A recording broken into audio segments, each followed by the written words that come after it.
Hola, ben tornats els que ja hi éreu i benvinguts els que no hi éreu a la sessió anterior de l'Assemblea. És un gran plaer tenir avui amb nosaltres el darrer guardonat amb el Premi Trajectòria Leandre Cervera de la Societat Catalana de Biologia, que li vam donar a la 10a nit de la Biologia tot just fa uns mesos a l'estiu, just abans de començar vacances. En Francis ve aquí des d'Alacant. Ahir va fer una paradeta al Cosmocaixa per fer una xerrada sobre CRISPR. Com tots ben sabeu, el Francis és el descobridor de CRISPR, el que dona nom a la bèstia, el que permet que aquests descobriments puguin ser després utilitzats per tot el que nosaltres coneixem avui en dia com teràpia gènica amb CRISPR.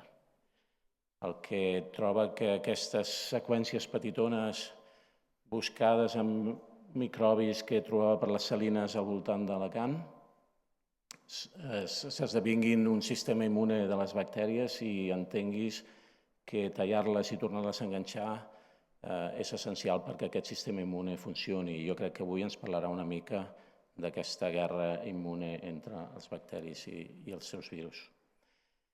Òbviament, anys després, aquesta recerca tan bàsica que fa el Francis des dels anys 90 es reconeix com un potencial impressionant per fer teràpia gènica i això resulta en un Premi Nobel a les dues persones que van fer més per portar aquests descobriments bàsics a una aplicació, però sense aquests descobriments bàsics aquesta aplicació no existiria, ni tan sols el nom de CRISPR. Estem molt contents que en Francis estigui aquí amb nosaltres avui. Té un currículum extensíssim i amb molts premis, els nombrarem, no fa falta, gaudirem de la seva xerrada. Francis, dit estiu. Moltes gràcies.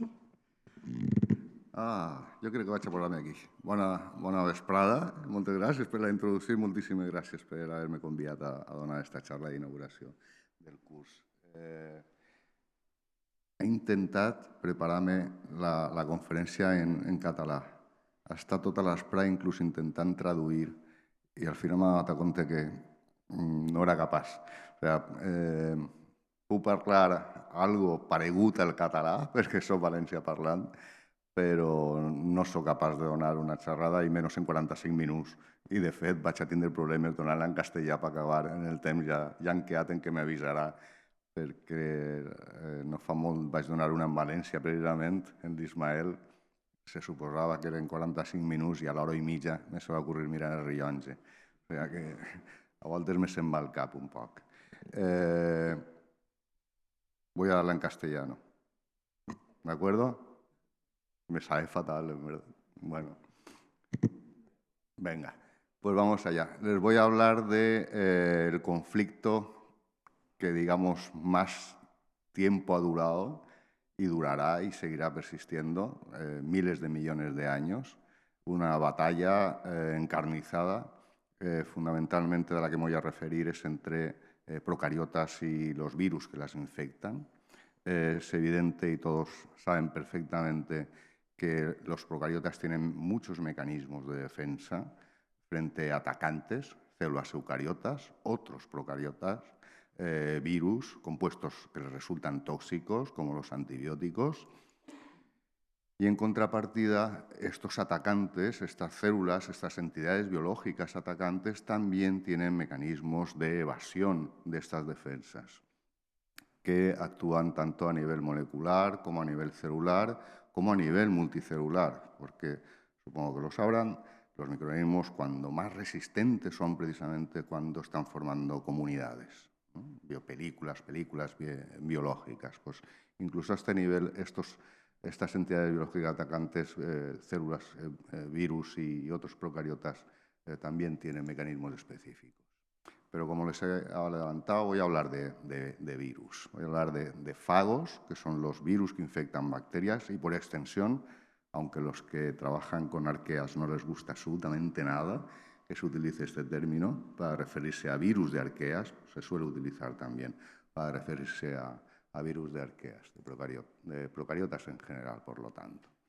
Conocen muy bien que los virus estos fagos pueden llevar a cabo dos tipos de ciclos, lo que se llama ciclo lítico y el ciclo lisogénico, algunos solamente el ciclo lítico. En el lisogénico el material genético se queda dentro de la célula procariota de forma latente, digamos, pero en algún momento tanto unos como otros desarrollarán este tipo de ciclos líticos que finalmente destruirán al hospedador, lo cual no sería un problema si no fuera porque hay muchísimos más depredadores que células hospedadoras, 10 veces más fagos que bacterias, es lo que se estima que hay, y las consecuencias de esto es que cada día los virus matan entre el 20 y el 40% de los procariotas que hay en el planeta. Y no sería más si no fuera porque los procariotas tienen sistemas de defensa frente a virus, ¿vale? No es lo único que limita esta muerte. Hace unos años se descubrió el Albitrium, unos péptidos que producen los fagos que se acumulan cuando han matado demasiadas bacterias y cuando huele mucho a muerto, literalmente dejan de llevar a cabo ese ciclo lítico y pasan al ciclo lisogénico. Pero aparte de esta estrategia que limita esta infección, pues hay muchos mecanismos de defensa que utilizan los procariotas frente a la infección por fagos.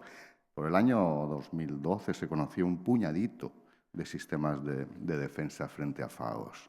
El primero de todos los sistemas de defensa de este tipo se descubrió en los años 50 y se caracterizó en los años 60. Eso fue tremendo, con una repercusión extraordinaria. Es decir, casi todo lo que sabemos hoy en día sobre cómo funcionan los seres vivos a nivel molecular es gracias a la ingeniería genética, ¿vale? Los sistemas de restricción-modificación, los enzimas de restricción, fueron los que permitieron el desarrollo de esta tecnología del ADN recombinante. A partir de los años 70 fue posible por primera vez juntar fragmentos de ADN de distinta procedencia y eso hizo que mucha gente se preocupara, ¿vale? Hasta que hubo reuniones como esta de Selomar en el año 75 en el que se plantearon que aquello podía ser peligroso.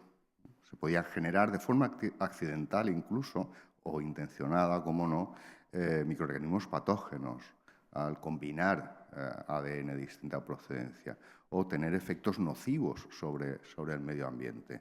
Y según cuentan, según se considera, esta fue la primera vez que realmente se planteó una moratoria para hacer determinados experimentos. Por primera vez se recurrió a la responsabilidad de los investigadores a la hora de decidir qué se puede hacer y qué no se puede hacer y qué no se debe hacer. Desde entonces ha cambiado una barbaridad lo que sabemos respecto a los mecanismos de defensa. En el año 2018 se descubrieron 11 sistemas de defensa frente a invasores, 10 de ellos frente a fagos. En el 20, 29. En el 22, un puñadico más. En el 24, 145 candidatos y 7 confirmados como sistemas de defensa. Ahora conocemos más de 100 sistemas de defensa confirmados que actúan frente a fagos, aunque el mecanismo de todos ellos todavía no se conoce, ¿vale? No hay un sistema de defensa en cada procariota, digamos. Puede haber hasta 20 mecanismos de defensa distintos en un solo genoma, codificados en un solo genoma. El promedio es de 5 o 6 mecanismos distintos por cada microorganismo. Y el número varía y está en correspondencia perfecta casi perfecta, con la abundancia de virus que hay en el ambiente, lo cual es evidentemente muy lógico. De todos los sistemas o grupos de sistemas o mecanismos de defensa que se conocen, los más abundantes son los que se llaman toxina-antitoxina, ¿vale? Toxina que mata, antitoxina que evita que muera. Hay muchos sistemas toxina-antitoxina y el mecanismo de defensa, date cuenta que defensa más rara, es que cuando el virus infecta se elimina la antitoxina y la toxina mata a la bacteria. ¿Qué defensa es esa? Evidentemente no para el propio procariota, para el que está suicidándose, sino para el resto de la población, ¿vale? Se está confinando, o se está poniendo una mascarilla para evitar contagiar a los otros. Se está matando. No hay que llegar hasta ese punto, pero bueno, el resultado es que confiere inmunidad a nivel poblacional. A estos de toxina antitoxina les siguen los que actúan sobre ácidos nucleicos, degradando ácidos nucleicos. El más abundante de todos, los sistemas de restricción-modificación. Actualmente se conocen más de 3.000 enzimas de restricción, ¿vale? Y a esto les siguen los sistemas CRISPR-Cas. Esto en cuanto a defensas de procariotas frente a los que atacan, frente a los virus. Los virus, evidentemente, también tienen sistemas de evasión contra esos sistemas o esos mecanismos de defensa. Y aquí tienen una representación de unos cuantos de ellos. Mecanismos que hacen que el procariota no reconozca el virus, que pase ese virus desapercibido por el sistema de defensa. Mecanismos en los que se interrumpe la señalización necesaria para esa respuesta de defensa del hospedador, y otros en los que se impide o se controla, se silencia la expresión de esos sistemas, o directamente se inactivan, ¿no? O se interrumpe alguna de las etapas de este sistema. Esto es una barbaridad de información, estaríamos horas y horas hablando sobre esto, así que voy a centrarme en algunos casos muy concretos. Defensa frente a un ataque, evasión de esas defensas y mecanismos también anti-evasión por parte del hospedador. Esto es un ejemplo muy reciente y por eso se lo cuento. Voy a ver si soy capaz de hacerlo muy sencillo. Vamos a ver. Sistema de defensa de un procariota, el CBAS, que lo que hace a fin de cuentas es matar a la célula. Muy parecido a lo que hemos hablado antes de los sistemas toxina-antitoxina. Y para ello necesita una molécula señal que es un oligonucleótido de guanina y adenina cíclico, este que tienen aquí. Además de este sistema de defensa, que cuando es infectado el procariota por un virus se activa y rompe la membrana, produciendo ese suicidio, tiene otro sistema que está produciendo también otros oligonucleótidos distintos, de adenina en este caso, que inhiben también a una proteína que en el caso de que no estuviera inhibida también mataría a la célula, ¿vale? Cuando es infectado con un virus que produce un sistema de estos anti-evasión, en este caso concreto produce una especie de esponja que atrapa nucleótidos. Atrapa los nucleótidos del sistema CBAS, por lo tanto no puede destruir la membrana, pero al mismo tiempo atrapa a los otros nucleótidos que hay aquí, desinhibiendo esta otra ruta, con lo cual al final la célula se termina suicidando, ¿vale?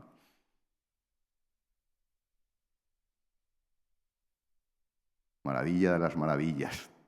De todos los sistemas de defensa conocidos, el más alucinante de todos, simplemente porque tiene capacidad de adaptación, son los sistemas CRISPR. Sistemas de inmunidad adquirida. Alucinante cuando nos tropezamos con aquello y muy difícil convencer a las editoriales, a los editores y a los revisores de que aquello era real y de que aquello iba a tener una repercusión, ni soñar lo que ha tenido ahora, pero una repercusión que a corto plazo era muy evidente que iba a tener. Me voy a centrar en estos sistemas CRISPR por razones obvias. Supongo que más o menos conocen cuál es la composición y cómo funcionan, pero bueno, lo resumo muy brevemente. CRISPR, Cluster Regularly Interspaced Short Palindromic Repeats, repeticiones muy cortitas que se repiten de forma ordenada. La distancia entre una y la siguiente es siempre la misma y lo que hay entre una repetición y la otra se llama espaciador. CRISPR, CRISPR, CRISPR, CRISPR, CRISPR, CRISPR, espaciadores distintos con distinta secuencia. Junto a las agrupaciones CRISPR, genes que participan en la función de las CRISPR que se llaman Cas, asociado a CRISPR. Procariota al que le infecta un virus, proteínas Cas cogen trocitos de ese virus que se llaman protoespaciadores, los introducen en la agrupación CRISPR, las agrupaciones CRISPR son dinámicas, ¿vale? Se extienden, se van añadiendo más información. En la siguiente etapa esto se transcribe, toda esta agrupación, proteínas Cas u otras RNAsas inespecíficas de la célula cortan a nivel de cada repetición, generándose los ARN CRISPR que contienen información de un solo espaciador. ¿Vale? Cada uno de estos ARN CRISPR se va a unir a una proteína o a un complejo de proteínas que reconocerán el invasor de nuevo gracias a la complementariedad de bases entre la región espaciadora de la guía y la secuencia correspondiente del espaciador, que probablemente proviene de un ancestro de este virus, ¿vale? Y que adquirió miles de generaciones atrás en algún caso. Es decir, un mecanismo de memoria genética que permite reconocer invasores ancestrales en algún caso y destruirlos. ¿Quién tiene CRISPR? Pues nosotros tuvimos, probablemente.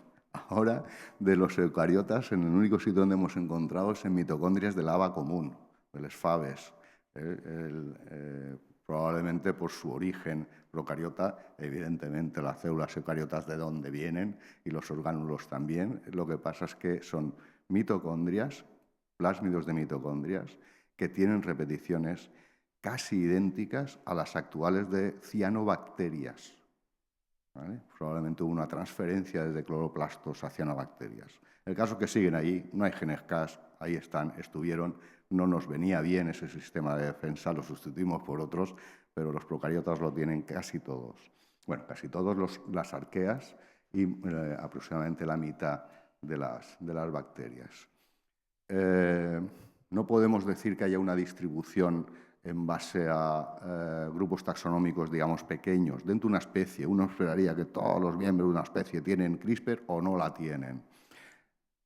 Hay genomas con CRISPR pertenecientes a prácticamente todos los grupos taxonómicos conocidos. En algunos casos tienen varios sistemas CRISPR distintos. Pero dentro de una misma especie hay cepas sin CRISPR o con muchos sistemas CRISPR o con uno solo. El ejemplo del que les voy a hablar es el de E. coli, bien conocida, ¿verdad?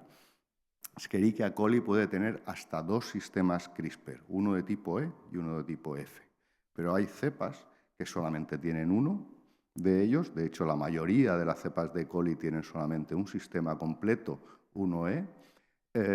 Hay muy pocas, un 1% de las cepas de E. coli tienen 2 sistemas completos CRISPR, uno F y otro 1E. Muy poquitas tienen solamente un sistema 1F completo. La mayoría de estas cepas de E. coli tienen, por lo tanto, algún sistema CRISPR, uno u otro, pero muchas no tienen absolutamente ninguno. Cualquier combinación, por lo tanto, lo único que tienen en común absolutamente todas las cepas de E. coli que hemos analizado, y a fecha de hoy ya son centenares, es que todas ellas tienen una agrupación de repeticiones del tipo 1F. Todas, incluidas las que no tienen genes Cas asociados a ese sistema. ¿Para qué sirven estos CRISPR huérfanos? Tengan en cuenta que no hay una comunicación cruzada. Funcionalmente, las guías de este sistema no sirven para esta y viceversa. ¿Por qué mantienen todas estas cepas de E. coli esas agrupaciones CRISPR? Cuando le miras lo que tienen esas agrupaciones CRISPR en cuanto a espaciadores, nos llevamos una gratísima sorpresa. Solamente hay 7 distintos, ¿vale? Y de los 7, 6 eran idénticos o casi idénticos a secuencias de genes Cas, y precisamente de los Cas que no tienen. ¿De acuerdo? La idea, por lo tanto, era que un ancestro de E. coli tenía un sistema 1F completo y funcional. Y en un momento dado adquirió espaciadores de los propios genes Cas. Y eso forzó a la eliminación de los genes Cas. El tema es que siguen teniendo esos espaciadores, lo cual significa que probablemente no quieren ni oír hablar de los genes Cas del tipo 1F. ¿Vale? No quieren volver a recuperar un sistema activo CRISPR-Cas1F. Y la prueba la tenemos en que cuando introducimos un plásmido portador de los genes Cas1F, solamente todos los genes Cas1F, dense cuenta de la paradoja. Los genes Cas codifican las proteínas Cas. Esas proteínas Cas son cargadas con guías procedentes de ese CRISPR array huérfano, de esa agrupación huérfana, que es constitutivo, se está expresando continuamente. La consecuencia es que esas proteínas Cas cargadas son guiadas contra los propios genes que los codifican, destruyendo ese plásmido. Y nos podríamos quedar ahí, pero lo flipante es que encima esos espaciadores no son idénticos a las dianas. Y cuando no son idénticos ocurre una cosa que se llama adaptación cebada. Se unen y producen la generación de fragmentos precursores de espaciadores. Y eso es lo que vemos. Se obtienen más espaciadores que se integran en la agrupación CRISPR, reforzando todavía más la inmunidad, generando dianas, ¿vale?, en todo el plásmido. En unos minutos, después de haber hecho la transformación, de haber introducido el plásmido, plásmidos multicopia, que podían llegar a alcanzar los 100 copias por célula, son destruidos totalmente, ¿vale? Hay individuos que odian a las CRISPR. Hay procariotas que no quieren CRISPR, probablemente porque tienen consecuencias muy importantes, no solamente en cuanto al gasto energético que supone tener un sistema de este tipo, frente a otros que son mucho más sencillos, sino que además tiene un enorme peligro, y es que el que adquieran espaciadoras del propio genoma, ¿eh?, y suiciden a la célula. Esta es la barbaridad que acabamos de publicar hace una semana, de la clasificación de los sistemas CRISPR-Cas. 2 clases, 7 tipos, 46 subtipos y un número creciente de variantes. ¿Por qué hay tantísima diversidad de sistemas CRISPR? Una de las razones probables es que existen mecanismos anti-CRISPR. Los procariotas tienen CRISPR, muchos de ellos. Los virus producen péptidos, pequeñas proteínas que tienen actividad anti-CRISPR. Y aquí es donde empezamos a hablar de batallas evolutivas. Uno produce un sistema CRISPR, el otro produce un anti-CRISPR específico contra ese sistema CRISPR, se selecciona una variante que sea resistente al anti-CRISPR, el virus desarrolla o se selecciona otra variante de anti-CRISPR que sí que es capaz de hacerlo, la bacteria coge otros sistemas CRISPR, adquiere otros distintos y así sucesivamente. Y al colmo es cuando vemos que también hay otra forma de luchar unos con otros y evadir estas defensas, hay anti-CRISPR. No sabemos hasta dónde llegará esto, cuántos antis le vamos a poner antes del CRISPR para entender todas las relaciones evolutivas entre estos sistemas.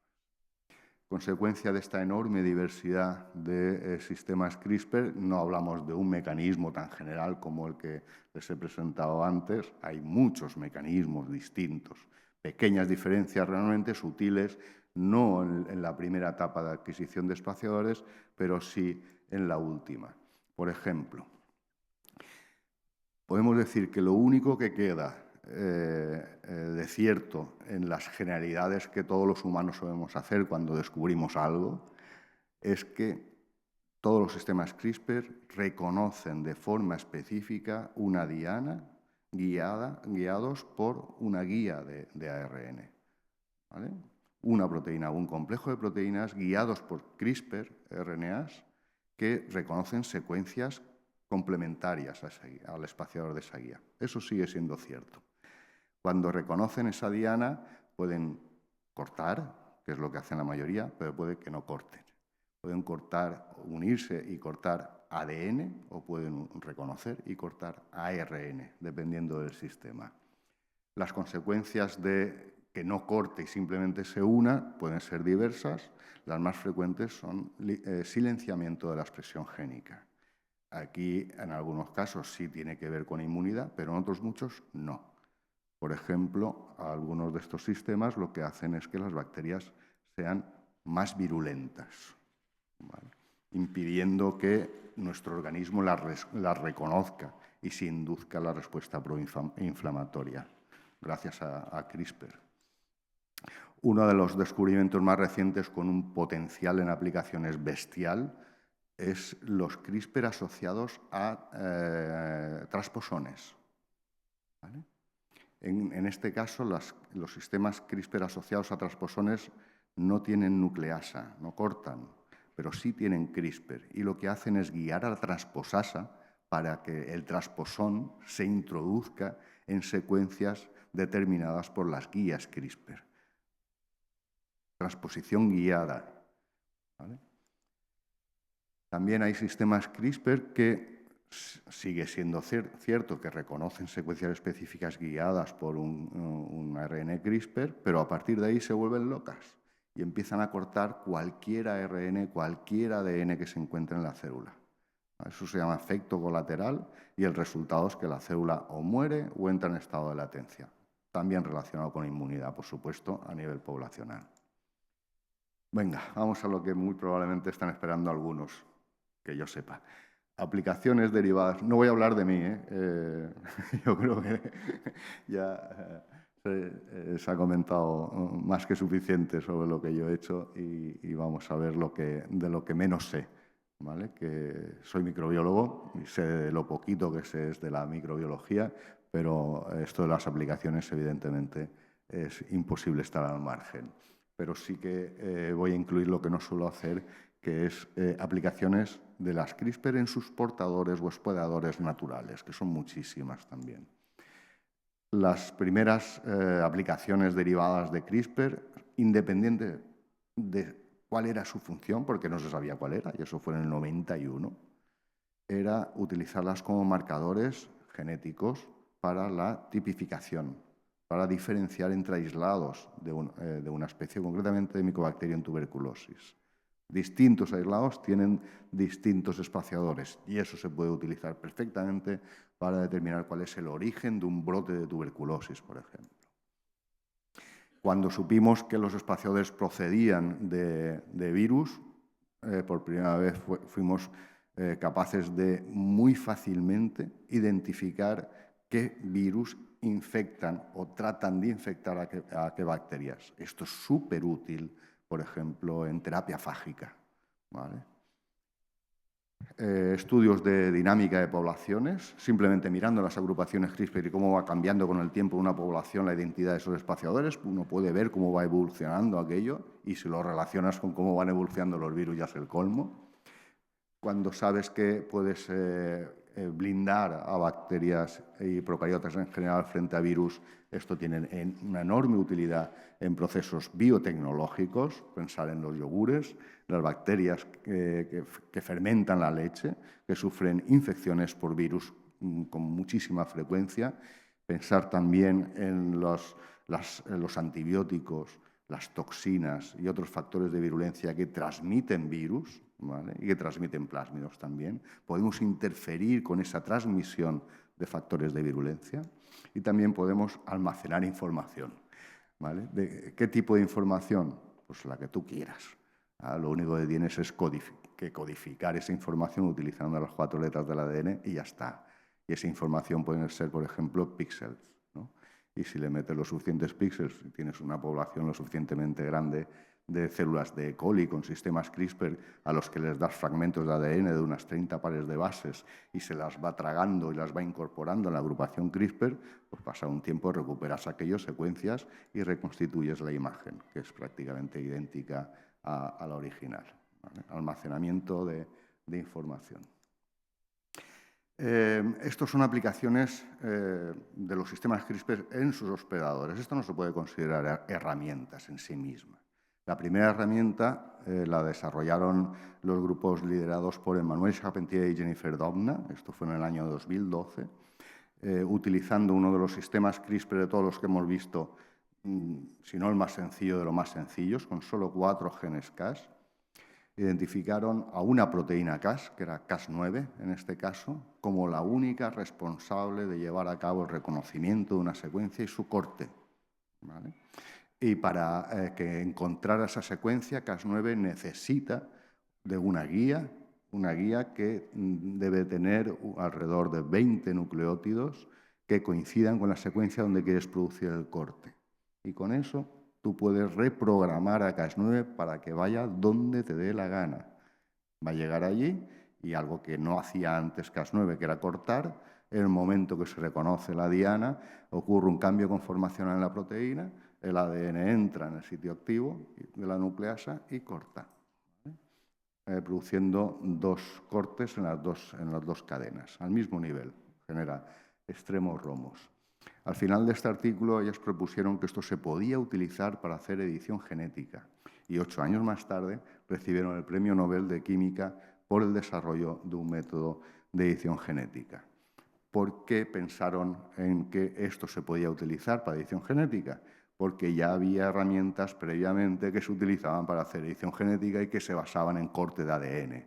Cuando tú cortas ADN en un procariota, las dos cadenas lo matas, ¿vale? Pero cuando cortas ADN en un lugar determinado, en una célula eucariota, y por eso probablemente perdimos nosotros CRISPR, ¿vale? Porque somos capaces de reparar muy bien las roturas de ADN de doble cadena, por lo tanto CRISPR ahí poco tiene que hacer. Cuando cortas en un sitio determinado, los sistemas de reparación van a ser reclutados a esos lugares y dependiendo del sistema de reparación pues se producirán cambios al azar, lo cual normalmente da lugar a la producción de una proteína no funcional, o se utiliza en este otro método de reparación que permite la utilización de determinados moldes que nosotros podemos utilizar, podemos dirigir los cambios que queramos. Con variaciones de cortar en varios sitios podemos invertir el ADN, hacer que salte de unos sitios a otros, meter grandes inserciones, grandes deleciones, cambiar unas bases por otras, lo que quieras, como si se tratara de un procesador de texto. Y lo haces con una facilidad extraordinaria, ¿vale? ¿Por qué ha tenido tanto éxito? ¿Por qué les dieron un premio Nobel por el descubrimiento de un método y no el método? Porque este es muchísimo mejor, muchísimo más eficaz, mucho más barato, mucho más rápido y muy fácil de programar. Solo tienes que darle una guía. Los otros tenías que cambiar la secuencia de la proteína, ¿vale? Y eso costaba mucho y encima funcionaba bastante mal. Después han surgido muchísimas herramientas de laboratorio para actuar sobre ácidos nucleicos, sobre ADN o sobre ARN, que permiten cortar, ya lo hemos visto, evidentemente, detectar simplemente secuencias concretas de ADN o ARN, visualizarlas, añadiéndole proteínas fluorescentes a Cas9 o la proteína que estés utilizando, alterar la estructura del ADN, controlar su actividad, cambiar su localización en el núcleo, modificar su composición y editar su secuencia, cortando y permitiendo luego edición o sin cortar, ¿vale? También para estas aplicaciones tiene interés lo que hablábamos antes de los sistemas de evasión y de antievasión, etcétera, etcétera. Uno de los grandes problemas que pueden tener estas herramientas, y especialmente la que descubrieron Emmanuel y Jennifer, es que es súper potente, es tremenda. No se ha encontrado nunca, y mira que hemos buscado, otra Cas9 que sea más potente que esta. Corta como una bestia. Y el problema es que cuando algo corta como una bestia, puede pasar como los enzimas de restricción, los que habéis hecho experimentos en el laboratorio te dicen, vamos a cortar plásmido, ¿vale? Y tienes que ponerlo justito, y media hora, una hora, porque si estás mucho tiempo empiezan a cortar en otros sitios. Esa actividad estrella o Star Activity, eso es, lo mismo ocurre evidentemente con cualquier otra nucleasa. Por lo tanto, hay que controlar su actividad para que no haga travesuras, para que no se vaya a otros sitios y empiece a cortar. Y para eso se está utilizando los anti-CRISPR de los virus. Así que tenemos una caja de herramientas fantástica que permite matar bacterias. Se han desarrollado antimicrobianos específicos de secuencia para matar bacterias, métodos de diagnóstico molecular para detectar material genético de virus, la COVID, evidentemente, en su momento, tuberculosis hace unos días, con un simple bastoncillo, tomas una muestra de saliva y unos minutos más tarde tienes positivo o negativo de presencia de Mycobacterium tuberculosis. cualquiera de las aplicaciones que les he comentado para ADN también se pueden utilizar para ARN, todo basado en este reconocimiento específico de dianas, pero también se ha aprovechado aquello de la posibilidad de almacenar información, gracias a esa primera etapa, ¿no?, de adaptación de los sistemas. CRISPR se han utilizado fuera de procariotas, en eucariotas, para registrar eventos celulares, ¿vale?, y para detectar la presencia de determinadas moléculas en el ambiente que inducen la adquisición de nuevos espaciadores. Y si no lo inducen directamente, uno se los apaña para que se conecte ese cambio en una condición ambiental con la adquisición de nuevos espaciadores que luego detectas, ¿vale? Me voy a centrar un poco más, voy a ir centrándome cada vez más ahora en edición genética. Para lo que más se utiliza la edición genética en general y la CRISPR en particular es para hacer genómica funcional, ¿no?, para preguntarle a los genes y a las regiones intergénicas qué puñetas están haciendo en la célula, cuál es su papel, si están implicadas o no en un determinado proceso patológico y con ello identificar posibles dianas para agentes terapéuticos, ¿vale? El tratamiento de enfermedades es lo que más repercusión está teniendo. También se utilizan muchísimo para mejorar la calidad y la productividad de alimentos agrícolas o de origen animal, generación de modelos animales de enfermedades y como agentes terapéuticos. En agricultura la lista es impresionante y los éxitos tremendos. Y si no fuera por las restricciones legales que tenemos ahora mismo en la Comunidad Europea, esto sería jauja. Y lo está siendo en otros países donde no tienen absolutamente ningún problema en autorizar estas plantas, estos cultivos modificados genéticamente, que crecen el doble de rápido o que producen más ácido oleico de lo habitual, o que no producen, por ejemplo, gluten, o que son resistentes a infecciones por virus, hongos, parásitos, cultivos resistentes a herbicidas, resistentes a condiciones adversas, alta sanidad en la tierra, carencia de agua, lo que se puedan imaginar. En ganadería, en veterinaria, se están utilizando para, y no es ninguna tontería, y más con lo que estamos sufriendo ahora, generar pollastres resistentes al virus de la gripe aviar, ¿vale? Vacas resistentes a la tuberculosis, que ha habido un brote hace muy poco, unas semanas también, creo que por Navarra o por ahí. Cerditos que producen menos grasa y aún así son resistentes al frío, lo cual no les viene mal. Y también cerdos que son resistentes al virus que produce el síndrome reproductivo respiratorio porcino, cuyo consumo está autorizado ya en Estados Unidos. En medicina, si en agricultura hay una barbaridad, en medicina, imagínense, da gusto buscar información sobre este tipo de cosas porque en cualquier sitio vas a encontrar los resultados del trabajo con CRISPR a nivel celular, ¿vale?, que es lo que más se hace, células en cultivo, con las que se han conseguido cosas tan sorprendentes como eliminar la tercera copia del cromosoma 21, trisomía 21, responsable del síndrome de Down. Cuando salió la noticia, un buen amigo que trabaja en terapia me dijo: Francis, esto sí que no me lo esperaba. Sabía que con CRISPR se podía hacer prácticamente de todo, pero esto no me lo podía ni imaginar que se podía hacer. Es bestial. No un corte, muchos cortes, solamente específicos de una de las 3 copias del cromosoma y al final lo eliminas totalmente. Ahí en nada. Este mismo amigo que les comento, Lluís Montoliu, trabaja haciendo este tipo de cosas, genera avatares de sus pacientes que reproducen exactamente el mismo defecto genético de pacientes, en su caso, o personas afectadas de albinismo. Puedes reproducir defectos genéticos de cualquier paciente en animales de laboratorio y con ello probar terapias. Y también se pueden modificar animales para otra cosa totalmente distinta, que es para utilizarlos como suministro de órganos para humanos, ¿vale? Los primeros trasplantes de pulmón y riñón de cerdos a humanos se han llevado a cabo hace muy poco gracias a CRISPR, modificados genéticamente para que no sufran rechazos. Terapia génica, curar enfermedades, generas la enfermedad, la reproduce la enfermedad del animal y luego la curas.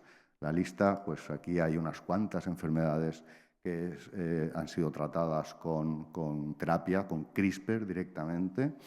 Muchas de ellas son enfermedades genéticas, pero no todas ellas. Por ejemplo, también se consideran y se tratan y se prevé la infección por virus.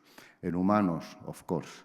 En humanos hay como 120 ensayos clínicos, que yo sepa, en marcha ahora mismo, algunos con éxito, otros los han tenido que retirar en la primera fase, no lo han superado, pero muchos están ya en las últimas etapas, con éxitos importantes en cuanto al número de pacientes que han remitido, en los que se ha remitido la enfermedad, y hablamos de diabetes, por ejemplo, enfermedades cardíacas congénitas, pérdida de la visión, de la audición, cáncer, colesterol, o la única que de momento ha conseguido ser autorizada y que ya está disponible para el que tenga 2 millones de euros, es la que cura con una sola inyección la beta-talasemia y la anemia falciforme. Vale, bueno, ¿cómo vamos? Més o menos? 5 minutets? Fantàstic. Todo esto es debido y consecuencia del uso de esa capacidad de memoria de las bacterias, ¿no? De la inmunidad adquirida de las bacterias. Es como si dijéramos el sello de CRISPR, inmunidad adquirida, que corte o no corte, que sea ADN, ARN, pero es inmunidad adquirida, el único sistema de defensa de procariotas que tiene memoria o que es adaptativo. Pues nos lo vamos a cargar. Estamos trabajando con una Cas de otro sistema distinto de Cas9, son las Cas12, que también se están utilizando muchísimo en terapia, sobre todo en diagnóstico molecular. Esta Cas12 la llamamos AL-Cas12A, de Alicante. La aislamos de por allá. Cuando elegimos esta de las muchas que uno encuentra cuando, macho, si es que tú tomas una muestra de cualquier sitio que esté al lado de tu casa, haces un metagenoma, buscas CRISPR, las encuentras seguro, y seguro que vas a encontrar alguna que no se parece más de un 10, un 20% a todas las que hay ya conocidas, que son miles de ellas. Y la diversidad es bestial. Nos encontramos con esta, vimos que era tan rara y dijimos, vamos a ver qué es lo que tiene de distinto con respecto a las demás. O sea, filogenéticamente muy separada de las que se utilizan normalmente en terapia, muy separada de otras muy raras que también describieron hace poco. Vimos que efectivamente sí lleva a cabo una inmunidad adquirida. Si tú le das una guía contra un plásmido, intenta meter el plásmido y no hay manera de que entre ese plásmido, lo destruye muy eficaz. Pero lo más sorprendente es que cuando tú expresas esa proteína sin más, sin guía, en una bacteria, e intentas infectar esa bacteria con virus, disminuye enormemente la susceptibilidad a infección por ese virus. Esa resistencia a infección por los virus no la vemos con otras proteínas de la misma familia, de Cas12A, la llamamos de hecho de forma distinta L-Cas12A1, porque tiene esa característica. Y esa característica es debida a que es capaz de cortar sin guía, de forma inespecífica, cualquier ARN de cadena sencilla. FAGO-M13, un virus de cadena sencilla, se lo carga de una forma espectacular. P1, un virus de doble cadena, también le afecta, porque los virus estos se replican por el círculo rodante, se genera cadena sencilla y ahí se lo carga. ¿Vale? Lo que no sabemos todavía es cómo diferencia lo propio de lo ajeno, ¿vale? Del invasor del original. Pero al cultivo celular, a la bacteria, no le está afectando para nada, ¿vale? Pero sí confiere resistencia extraordinaria. Por lo tanto, estamos hablando de un sistema de inmunidad adquirida e innata. El primero descrito hasta la fecha. Més cosetes. Estamos trabajando también con otro sistema de tipo 4B, subtipo 4B. ¿Por qué? Porque es raro. A nosotros nos gusta lo raro. Tiene estos componentes. Si lo comparamos con los componentes típicos de un sistema CRISPR-Cas, array CRISPR, el complejo de proteínas que reconoce, une la guía y que le sirve para guiarlo para unirse a la diana, una nucleasa, proteínas implicadas en la adquisición de espaciadores, una proteína que procesa el ARN CRISPR para generar esas guías, pues resulta que solo tiene eso. Proteínas que son capaces de unir una guía y, en principio, reconocer una diana y unirse a ella. No la van a cortar porque no tienen nada que corte. Sí tienen una proteína, una RNasa que procesa RNAs, pero les recuerdo que no tiene su propio CRISPR, no tiene su propio array CRISPR. Y lo que sí tiene es, además, una proteína que es de la familia CISH. Un miembro de esa familia CISH se sabe que lo que hace es modificar ADN. Y al modificar ese ADN lo hace resistente a corte. Y dijimos, hostias, a ver si resulta que tenemos un sistema CRISPR anti-CRISPR. Un hospedador, una bacteria que tenga un sistema de tipo 1 clásico como este. Un complejo en el que une guías, el complejo va guiado por esa guía de ARN a la secuencia complementaria, recluta Cas3 y Cas3 corta aquí. ¿Vale? Si la diana está en un invasor, pues se lo va a cargar. Pero si ese invasor tiene un sistema de tipo 4B, ese sistema 4B va a producir el complejo con CISH y ese complejo lo que va a hacer es robarle las guías a este sistema, evitando que reconozca la diana y que corte. Pero además se va a unir él mismo esa diana y lo va a modificar para evitar que corte cuando se vaya. ¿Vale? Esto es una hipótesis muy bonita. Normalmente este tipo de hipótesis suelen ser falsas. Por muy claro que lo veas. Así que nos pusimos a probarlo y para ello elegimos lo que antes se llamaba Bacillus coagulans. Es un probiótico gram positivo, de los pocos probióticos gram positivos que se comercializan.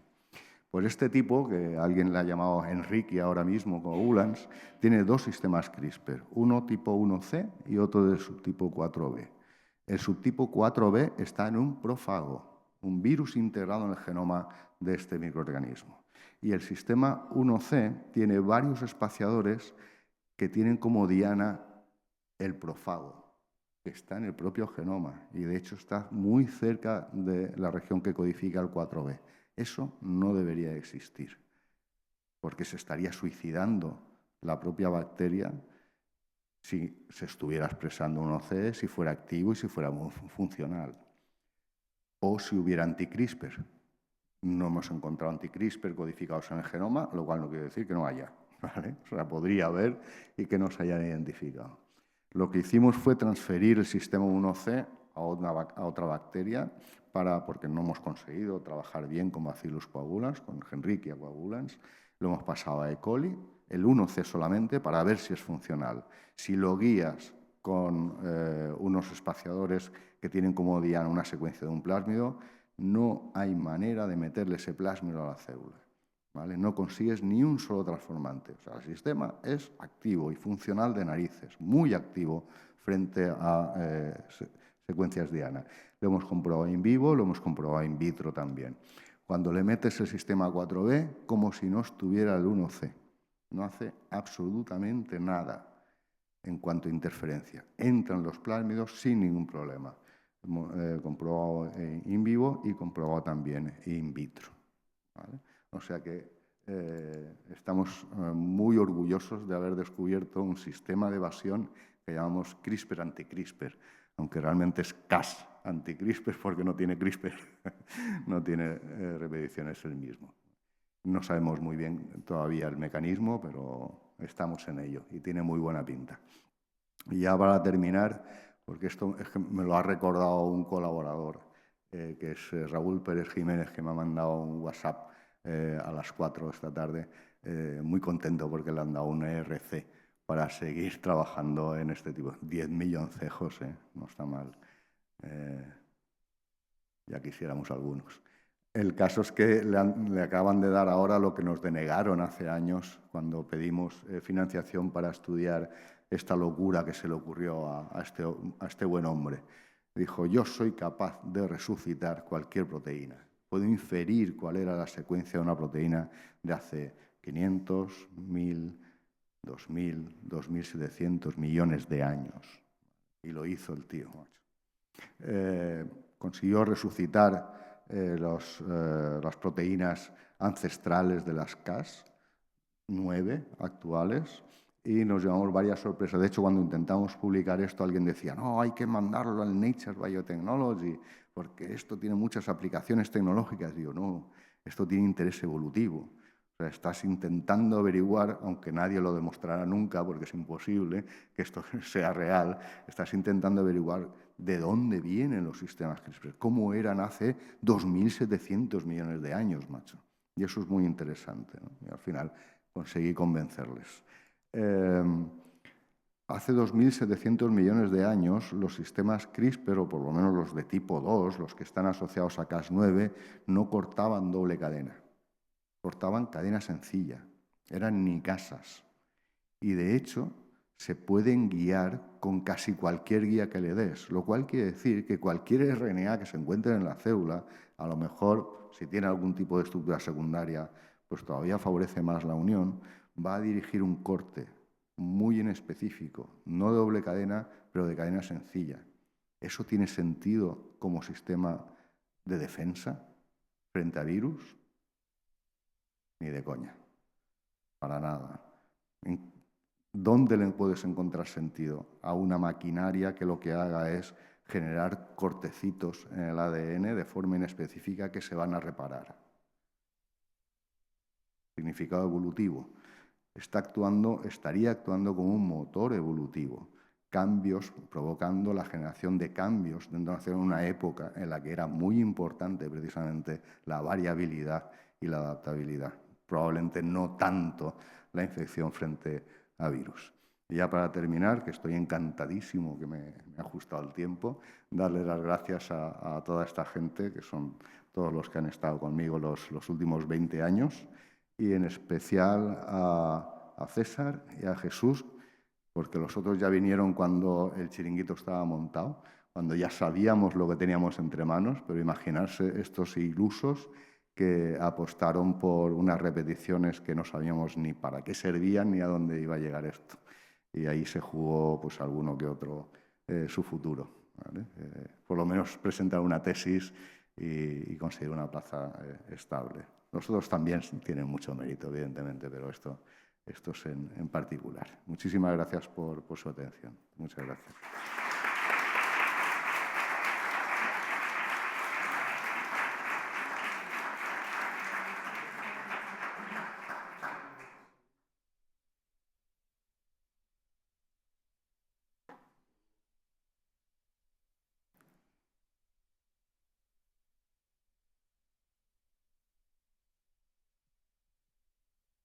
O no? Ara sí. Francis, aquest exemple que has ensenyat tu del CRISPR que es carrega les seves pròpies Cas i que les va eliminant, diguéssim, és a dir, que té trossets, sí. Això és un autoimmune. Sí. Auto no. Bueno, en algun moment era un autoimmuni. En algun moment... Claro.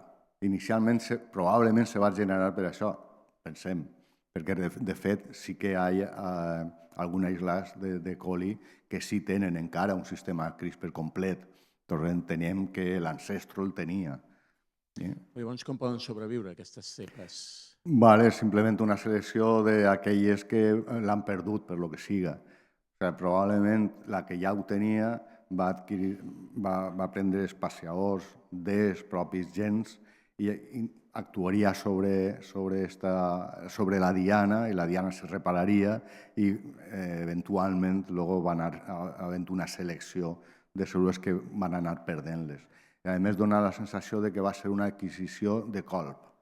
O sigui, algo va disparar una adquisició bestial d'espaciadors dels mateixos gens. És possible que fora l'entrada d'algun element mòbil que llevara gens i va induir l'adquisició.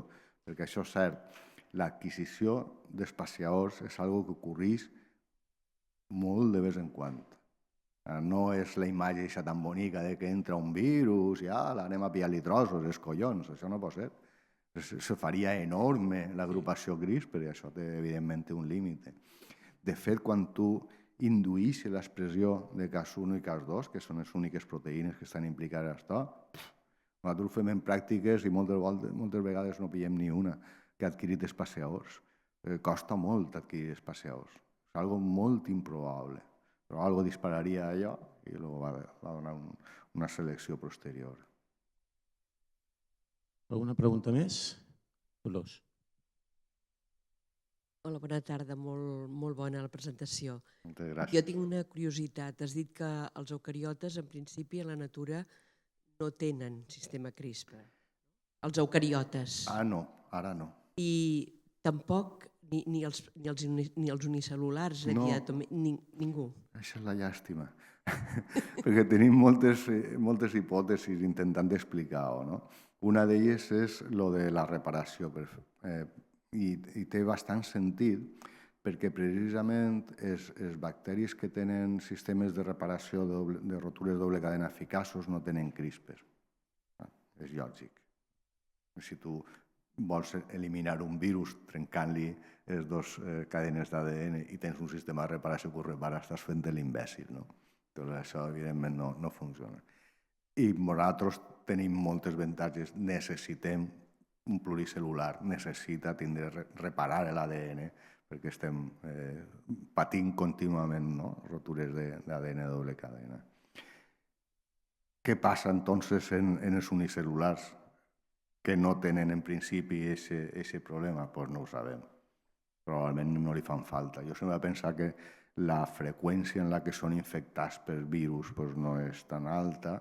El perill, sobretot, de pillar ADN del propi genoma i produir una autoimmunitat és bastant important. En llevadures no hauria de ser tant. Bacteris és menys important. No ho tenim molt clar. O tenen simplement, hi ha altres estratègies que són millors i ja està. Simplement tenen altres formes de defendre-se contra els virus que no és tan costosa energèticament, tan perillosa o que és més eficaç. La CRISPR és bonico, però tampoc vol dir que sigui molt eficaç. Quan l'han posat a prova en altres sistemes de defensa, molts altres sistemes de defensa funcionen millor. El que pensen és que CRISPR, quan les altres no funcionen, tira de CRISPR, perquè té aquesta capacitat adaptativa, precisament. I quan la capacitat adaptativa no té importància, CRISPR ahir no té un paper rellevant. Si tens una enorme variabilitat de virus en un ambient, CRISPR no val. Perquè tindria que plenar-se d'espaciadors de tots aquests virus per ser eficaç. I això no pot ser. Gràcies. De res. Alguna pregunta més?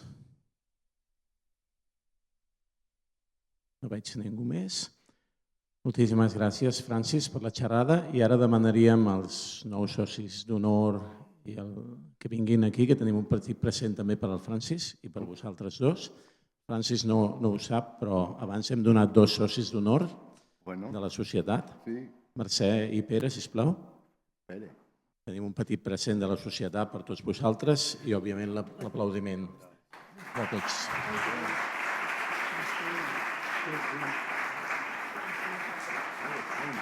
Gràcies.